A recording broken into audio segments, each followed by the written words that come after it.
Welcome back to a new study session video. We are continuing with philosophy, introduction to critical thinking. For this video, we will be going over the questions for quizzes 1 through 5. I will not be going over quiz question 6 because that is the one that is due tomorrow, and I do not want to get in trouble. All of these questions have already been gone over, but I figured a review session is always due. So, for the first one, we need to consider someone who is constantly getting all of their news from Instagram or Facebook. All of the news is selected by and curated such that the only read articles that unconsciously validates their own worldview or previously held beliefs. What type of bias is Facebook and Instagram aiding to initiate here? So the four options we are given are framing bias, confirmation bias, representative heuristic, and motivated reasoning. Right away, we can cut motivated reasoning and representative bias heuristic from the question. And then this is where it can get a little tricky. You would think, or at least it's possible to think, that framing bias is the correct answer because Facebook and Instagram are framing the news for the audience. However, what the question is asking for is to consider yourself from the position of the person who is getting their news, not Facebook or Instagram. Therefore, you can cancel out framing bias. And the correct answer is confirmation bias. Next question. Check all that apply. Depending on whether a source is good or not depends on these qualities. So we know that the confirmation bias is a fallacy from the previous question. That way we can already get rid of this one. You have researched the source and found the research to be impartial. Your source is from an expert and the expert agrees with the general consensus among their peers. And the source comes from an expert that has qualifications, yet the expert also gives arguments to back their claims. There was a little bit of a question between this one here. The source is from an expert and the expert agrees with the general consensus amongst their peers. So the issue with this one is that, technically speaking, the second one does not actually have to be correct. However, because this was based off the reading assignment, where in the reading it is said that this is important, this is the correct answer. So in a sense, there are 3 correct answers for this one. Although, after talking with the professor, I'm still a bit unsure about the second one actually being correct. But that's what the assignment grader says is correct. Next one. Arguments, as we have seen, are explicit ways of communicating inferences, which are in turn processes of deriving conclusions based on evidence. They are usually distinct from explanations, which are answers to a how or why question. However, there are scenarios in which arguments act as explanations and vice versa. Which of the following are instances of these hybrid cases? There are strange aberrations in the orbit of Uranus before other similar strange aberrations indicated the presence of another planet.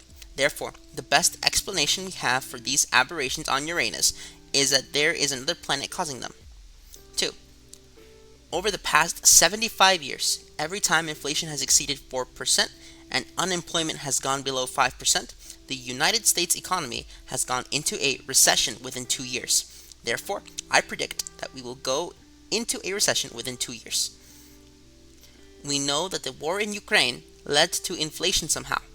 I think that this must be because the reduced supply of Russian oil, gas, and metals has driven up prices to an absurd amount. And the fourth one is, Hustle is a movie about Philly sports. Because I am from there, you should definitely watch it. In a sense, the issue with this one is that this gives you an argument, but it doesn't explain why the argument. So it gives you an explanation that Hustle is a movie about Philly sports. However, that is not a suitable explanation to tell you why you should watch the movie. Therefore, that's wrong. We know that the war in Ukraine led to inflation somehow. I think that this must be because the reduced supply of Russian oil, gas, and metals has driven up prices to an absurd amount. So this is your argument, and this is your explanation. Therefore, this is a correct answer.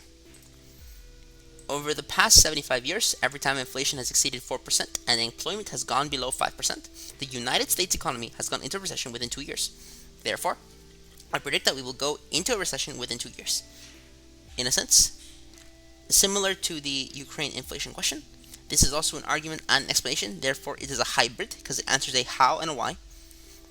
The how is that every time it goes below 5%, exceeded 4%, then it goes down. And the y is also given here. This is correct. Third one.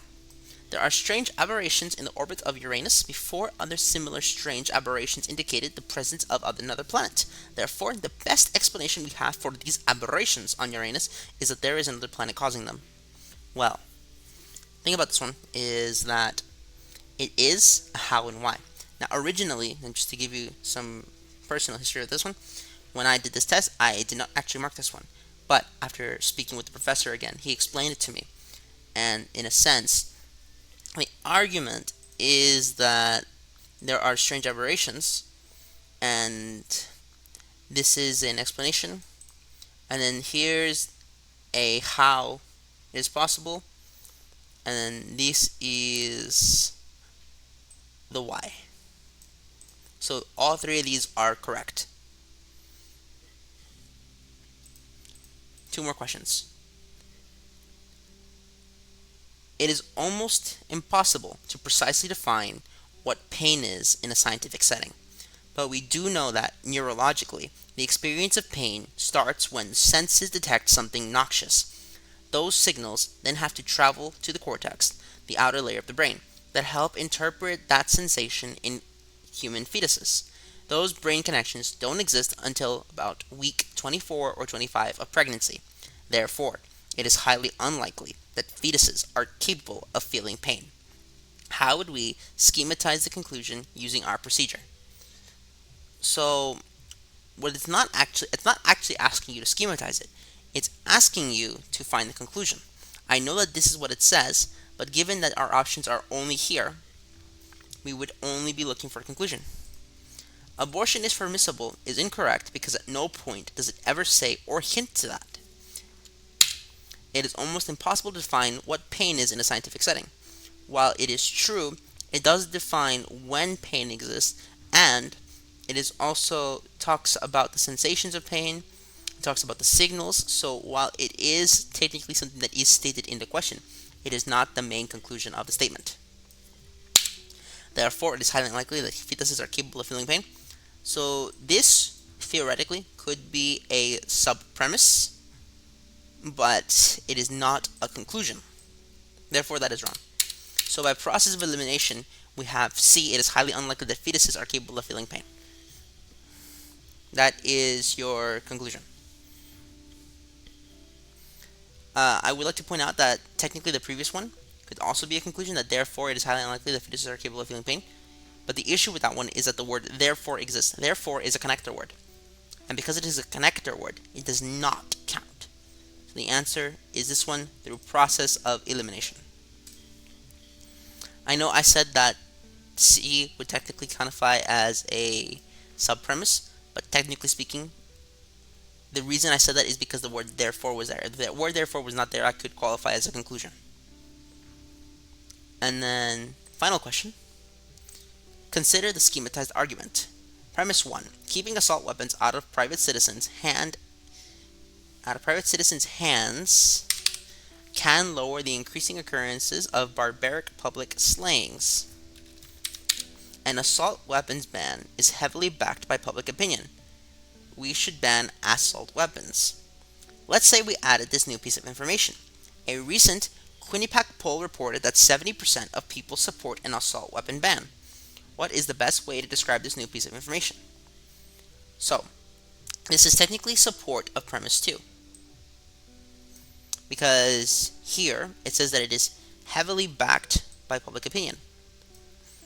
And seeing as this is a source that says that 70% of people back it, whether or not it's true or not is besides the point. Whether or not the source is accurate is besides the point. If we're assuming it's true, then it cannot be directly supporting the conclusion because it doesn't lead into it. It cannot be support for premise 1 because these two have nothing in common. And in of itself, this cannot be a conclusion because we already have the conclusion. Okay, so that'll be all in regards to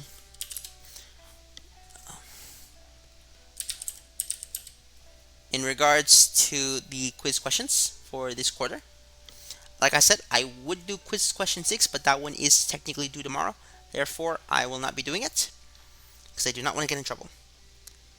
I would also like to say that if you made it this far, thank you for watching, and I hope you do well in your exams, which are in 2 weeks.